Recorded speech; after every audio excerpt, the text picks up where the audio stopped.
Daha 2 nəfər dəm qazının qurbanı olub. Bu dəfə hadisə Saatlı rayonunun Qaranuru kəndində qeydə alınıb. Doğru Xəbər Azərbaycan bildirir ki, kənd sakinləri 92 yaşlı İsmailov İbrahim Hüseynoğlu və 89 yaşlı həyat yoldaşı İsmailova Pəri Edil qızı yaşadıkları evdə dəm qazından zəhərlənərək həyatlarını itiriblər.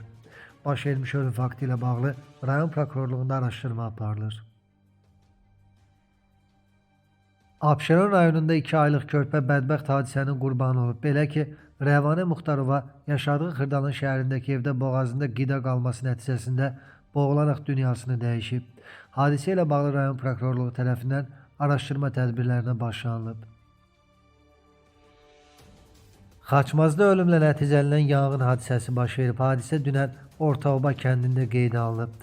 Kənd sakini Məhəmməd Abdurrəhimoğlu Pirquliyev yaşadığı fərdi yaşayış evində baş vermiş yanğın nəticəsində həyatını itirir. Baş vermiş ölüm faktı və hadisə ilə bağlı Xaçmaz rayon prokurorluğunda araşdırma aparılır.